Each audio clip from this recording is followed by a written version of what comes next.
Today I'm going to be answering a question from a newbie to Suno who asked the question. I'll just summarize it for you. Is it okay for me to use the in the style of artist name in the prompt? And secondly, if I don't have that in my prompts, is it still okay? And am I allowed to share music on Suno? Well, first of all, thank you for the question, but there's a lot to unpack. There is a problem with the in the style of artist name prompts. To be direct, no, this is not all right. You should avoid using prompts that explicitly name a specific artist.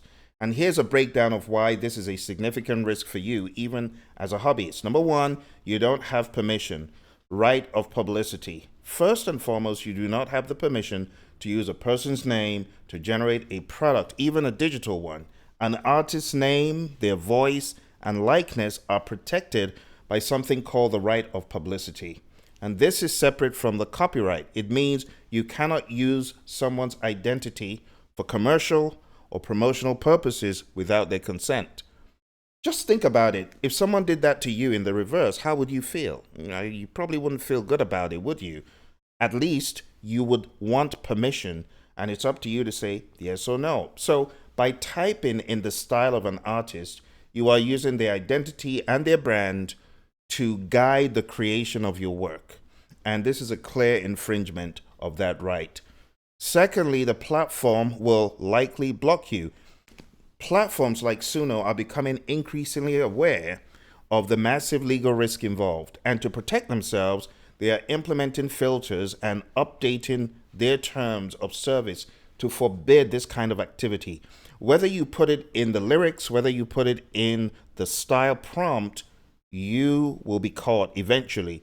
Sooner or later, their systems will likely block you from using prompts with artist names. Repeated attempts could actually lead to an outright ban of your account, so I advise you to not do it. They do not want their service to become a tool for creating legally problematic sound-alikes, so don't do it.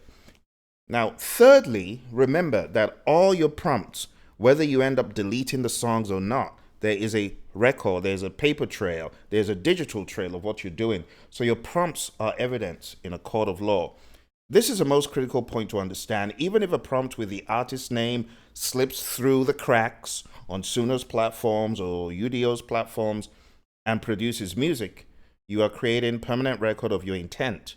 If an artist or their label were ever to sue you, which I am sure in the long run will inadvertently or advertently happen, their lawyers would request all the data associated with the creation of the song.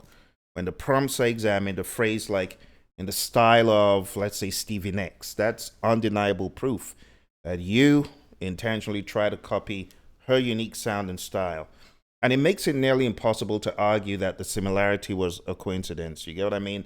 Your prompt becomes the strongest piece of evidence against you, and Suno will give up that information. If subpoenaed, they will. And your case would likely fail in a court of law. The question you asked, is my music okay if I don't use these prompts? Of course, that sounds like a much safer, more ethically sound approach. Instead of naming an artist, you could use descriptive language to guide the AI up to a point.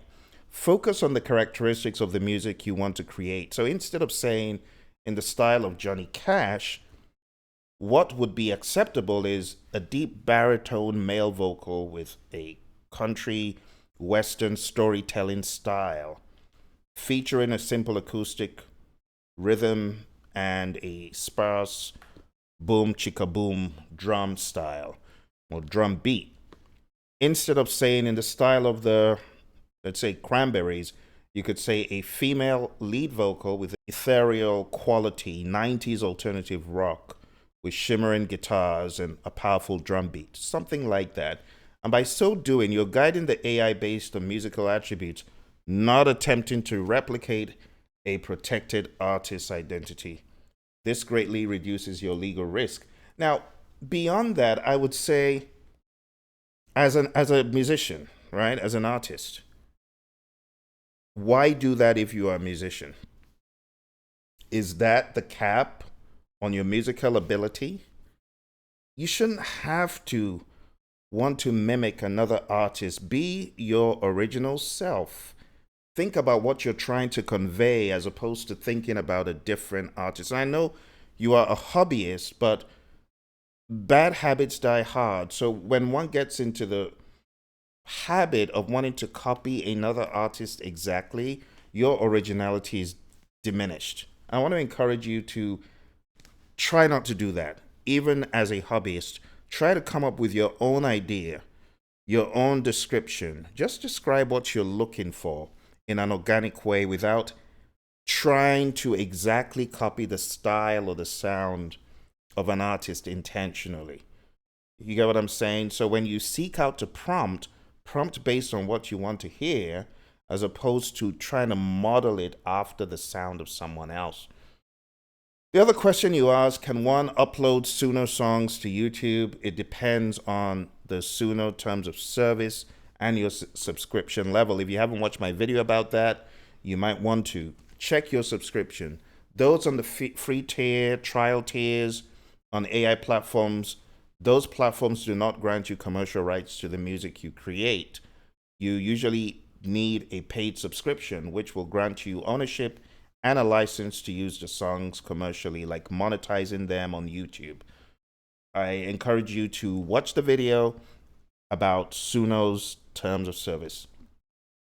Now, when you even use Suno's output and you are not a paid subscriber, let's say you just put it on a non-commercial platform or site, you also must give Suno attribution, even if you're not using it commercially. So please be aware of that.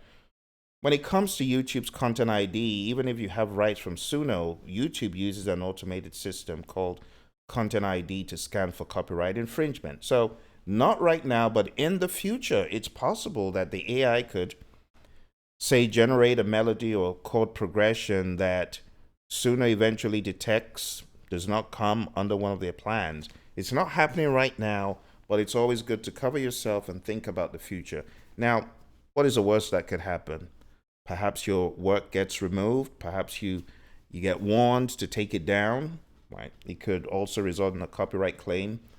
The risk of this is lower when you use clean, descriptive prompts, but it is never zero. So just be aware of all the pros and cons. It's always better to use your original material, not to try to copy.